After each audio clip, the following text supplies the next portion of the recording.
आपला फिजिक्सचा चौथा chapter thermodynamics सुरू आहे.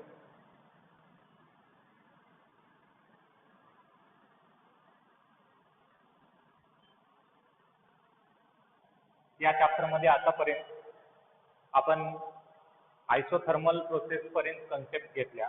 आयसोथर्मल प्रोसेसमध्ये एक लास्ट पॉइंट उरलाय, ते म्हणजे आयसोथर्मल प्रोसेसचा जो पीव्ही डायग्राम येते, आयसोथर्मल प्रोसेसचा जो पीव्ही डायग्राम येते, त्या पीव्ही डायग्रामला आयसोथर्म म्हणतात. ते पॉइंट लिहून द्यायचं मी विसरलो होतो.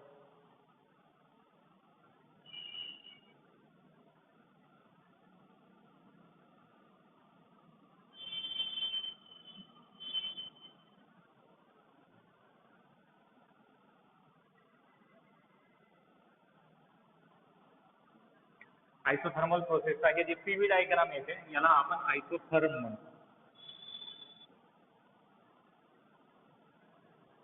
फक्त हे एक पॉइंट राहिलं होतं. आता आपण समोर जाऊ.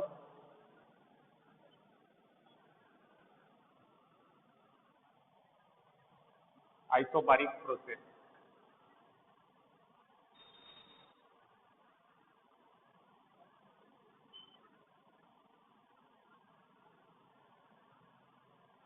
आयसोबारिक प्रोसेस म्हणजे अशी प्रोसेस जिथं स्टेट बदलते सिस्टमचा आणि प्रेशर कॉन्स्टंट राहते. या प्रोसेसला आयसोबारिक प्रोसेस म्हणतात. It is a constant pressure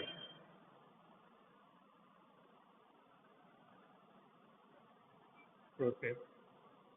general example घ्यायचं असेल तर आपण जे वॉटर बॉईल करतात ते कॉन्स्टंट प्रेशर प्रोसेस आहे, कारण ॲटमॉस्फिअरिक प्रेशर जे राहते ते ॲटमॉस्फिअरिक प्रेशर कॉन्स्टंटच राहते. Boiling water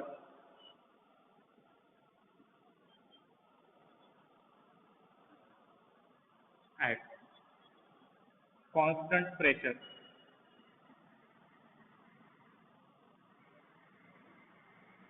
or atmospheric pressure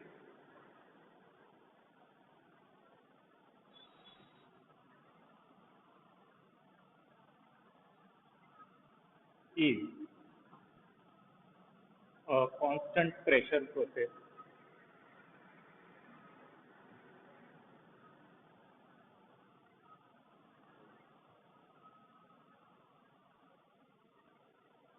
आणि आयसोबारिक प्रोसेसमध्ये कोणतीच क्वांटिटी झिरो राहीना, वर्क डन झिरो राहीना, हीट ॲडेड झिरो राहीना, त्यानंतर इंटरनल एनर्जी झिरो राहीना, काहीतरी त्याची किंमत राहते.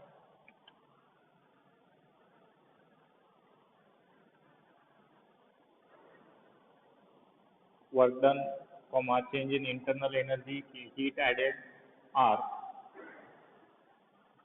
these quantities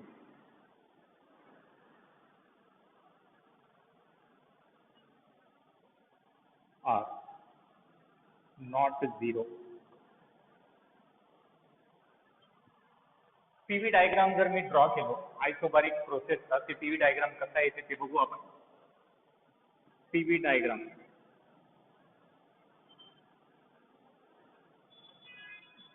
of isobaric process.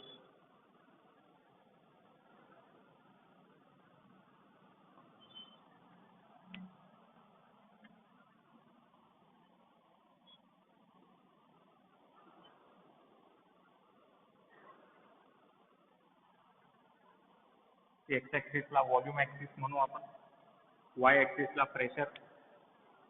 आता तुम्हाला तर माहिती आहे प्रेशर इथं कॉन्स्टंट राहते. Initial volume, final volume. Graph असं एक्स ॲक्सिसला पॅरलल लाईन येते, कारण प्रेशर तर कॉन्स्टंट आहे. Throughout the process, initial state to final state process राहते सेम, प्रेशर राहते सेम. आणि आयसोथर्मल प्रोसेसचा जो हे ग्राफ आलाय आपल्याला, सॉरी आयसोबारिक प्रोसेसचा, याला आपण आयसोबार म्हणतात. It is called as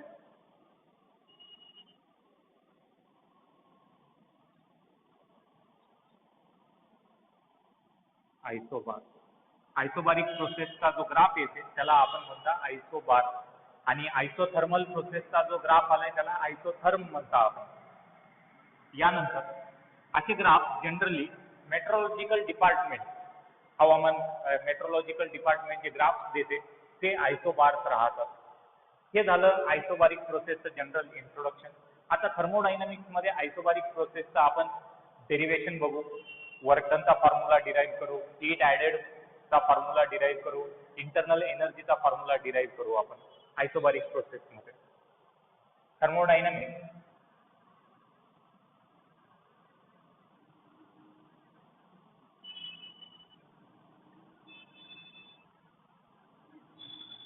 in isobaric process.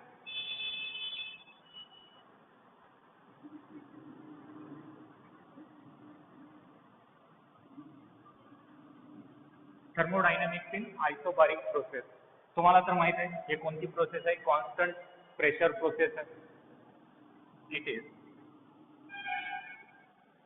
Constant pressure process.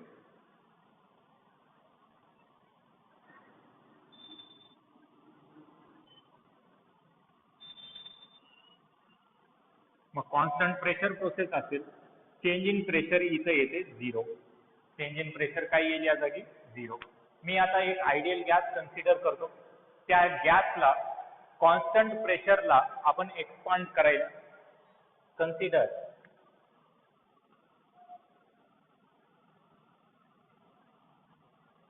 an ideal gas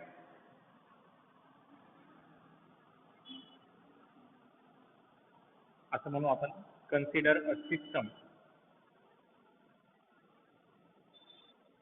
of ideal gas. Consider a system of ideal gas which is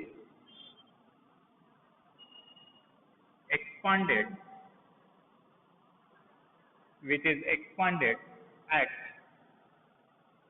constant pressure. त्या गॅसला आपण कॉन्स्टंट प्रेशरला एक्सपांड करायला.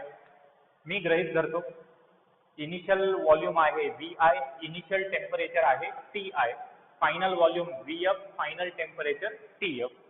Late VI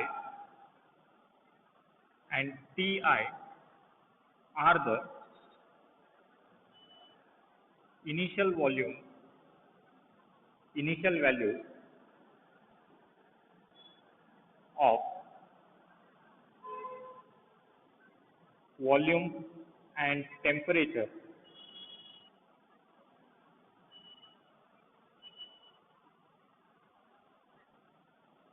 of the system. किंवा त्याला असंही म्हणू शकता VI and TI are the values of volume and temperature of the system at initial state. वेगवेगळ्या language मध्ये. Let VF and TF are the final values of volume and temperature of the system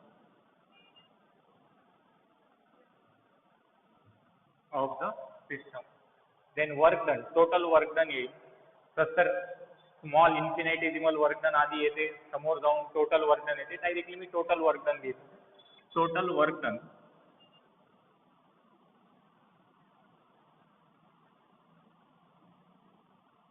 W equal to P delta V. त्यालाच आपण असं म्हणू शकता P delta V म्हणजे काय? Final volume minus initial volume. VF minus VI, VF minus VI. आता आपल्याला एक फॉर्म्युला आहे PV equal to NRT. PV equal to NRT. NR तर कॉन्स्टंट आहे, तुम्हालाही माहित आहे. मी जर NR कॉन्स्टंट आहे आणि P कॉन्स्टंट आहे, बदलतात कोण? व्हॉल्यूम आणि टेम्परेचर. एन आर कॉन्स्टंट आहे, पण या प्रोसेसमध्ये व्हॉल्यूम कॉन्स्टंट आहे का, सॉरी प्रेशर कॉन्स्टंट आहे, कारण हे कोणती प्रोसेस आहे, आयसोबारिक प्रोसेस. प्रेशर कॉन्स्टंट आहे. PV1 equal to N R T1 असं म्हणू शकतो मी. PV1 equal to N R T1. PV2 equal to N R T2 म्हणू शकतो.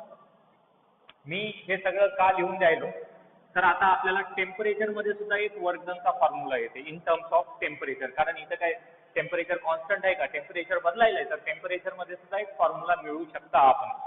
इथं मी PVF मायनस PVI असं म्हणू शकतो. PVF minus PVI, V1 V2 म्हणू शकता किंवा इनिशियल फायनल म्हणू शकता. PVI NRTI, PVF NRTF. Pressure constant आहे, number of moles N constant आहे, molar gas constant R constant आहे. बदलायला कोण इथं, व्हॉल्यूम आणि टेम्परेचर. PVF च्या जागी मी NRTF लिहू शकतो.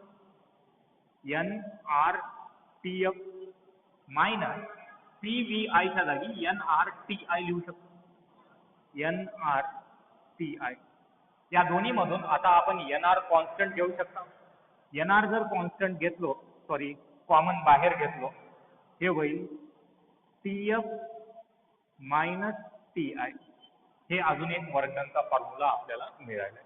चला लिहून घ्या.